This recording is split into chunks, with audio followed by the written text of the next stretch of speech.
Forsaken is quite an easy game to understand, but is difficult to master. A lot of new players will do things that people with 200 hours of the game would consider terrible plays, and usually those plays were pretty terrible. In this video, I'll go over a few basic concepts and explain them the best I can to hopefully help someone like you get better, or maybe even start playing with a bit better of an understanding. I'll go over stamina management, good survivors to play for new players, as well as good killers to play as well. If you're here, please drop a like and sub, since this video took a lot longer than I'd like to admit. First, some basic tips. Never let your stamina reach 0 in a chase. You get a very hefty penalty for this, as it takes longer for stamina to regenerate when it hits 0 rather than stopping at 1. I will go over how to manage your stamina better later in the video, however, that's later. If you're playing against an Oli, remember that he has fake generators, and make sure you know how to spot them. Fake generators have a very faint Noli face on the top of them, which are most commonly seen with the bright white eye, and when completing a generator puzzle, it'll give you different text compared to a normal generator puzzle. Like, instead of $5, you'll get 5 yen, or you'll get more XP than you should. When doing the generator puzzle, for example, let's say there's 1 through 8, sometimes a number will be missing, like number 5. This is, in my opinion, the hardest way to spot them, but it's also very, consistent. If you see a number is missing, you already know that's not real. When against a 1x, 1x1, you can actually click the pop-ups to get rid of them. This is a very basic, but the amount of people I've seen just standing there after 1x hits them with entanglement and then just wails on them makes me pretty mad. That's about it for some very basic tips I want to cover. Most of these are givens to people who actually play the game for a while. However, I just want to make sure most people who watch this video actually know what they're doing. Next up, stamina management. This is probably the most complicated portion of this, so this will probably take a lot of practice to get right. I'm going to explain stamina very easily. Every second you sprint, you use 10 stamina. Survivors have 100 stamina, killers have 110.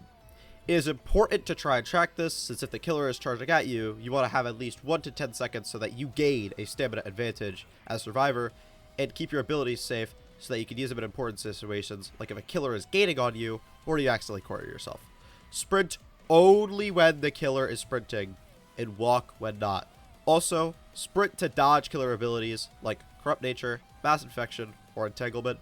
These abilities either do massive damage, or give the killer a free hit on the survivors, essentially ending the chase. I'd say stop sprinting around 10 stamina to give yourself a chance to dodge attacks like these, as if they hit, they can cause you to just die. This is something that'll take lots of practice to do, but is very rewarding when you actually do it. Another tip I'd like to give is that when your stamina is at 100, don't walk. Run till your stamina gets to 90, and then repeat that over and over and over again.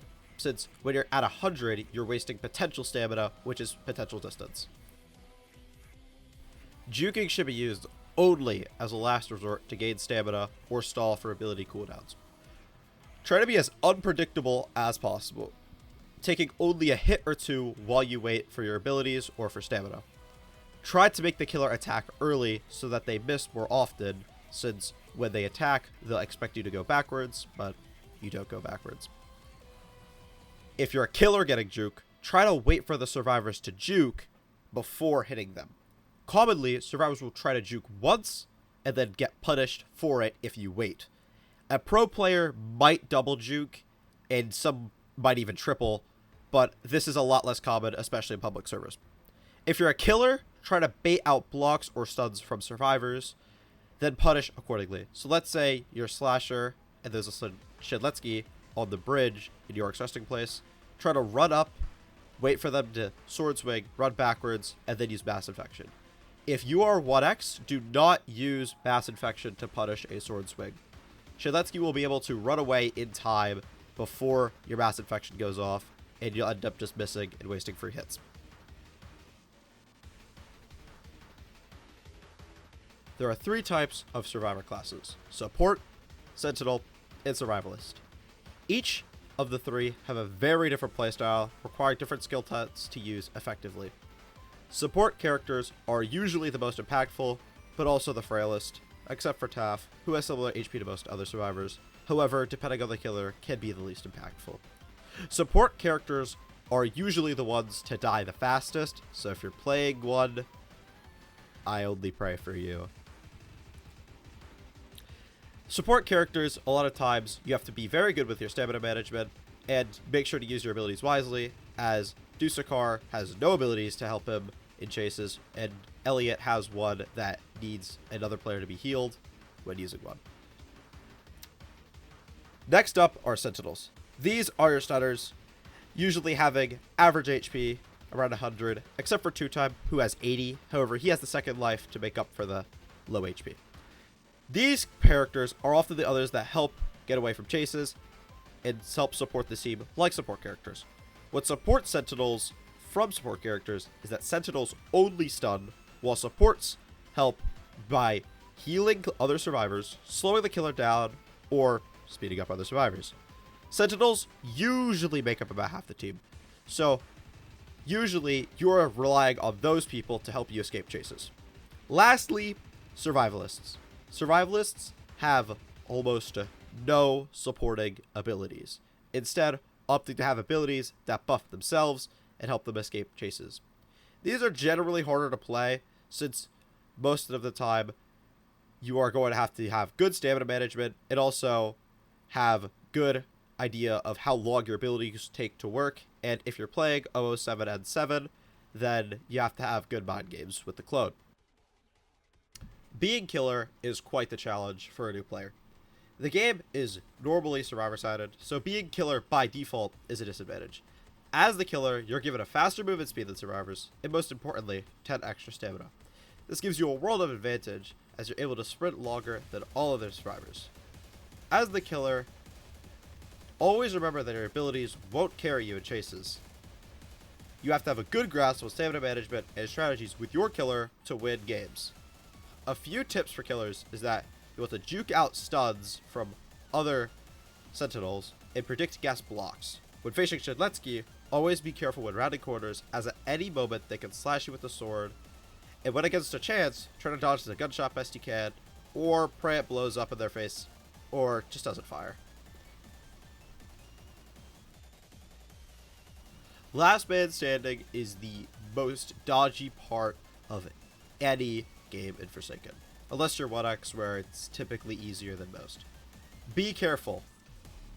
If you're a killer, make sure to not sprint at survivors that are waiting to loot. Instead, approach the survivor, get close enough to the point where you gain stamina back, and wait until they start running so that you can, or get close enough to them where running doesn't really lose you the whole chase. LMS is one of the hardest parts of any killer game, and sometimes the hardest part of any survivor game. So, be careful. Also, if the guy is AFK, please just leave it for Last Man Standing, since if you get it to that point, it's basically just a free win, since you can kill him without any troubles.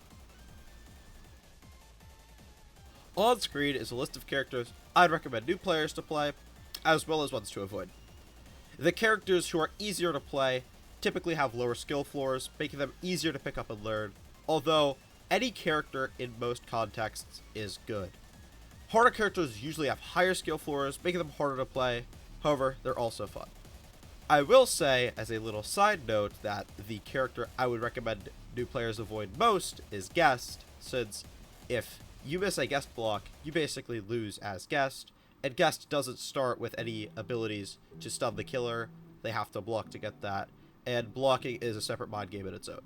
So, if you're a new player, play the characters I recommend, or not. I just recommend you play those since they're easier for you to play. That's about it for this beginner's guide. If you guys like this, make sure to check out our other content, and stay tuned for upcoming Survivor and Killer videos that I'll make. I'll get to those when I can. I hope you all have an amazing day. Bye.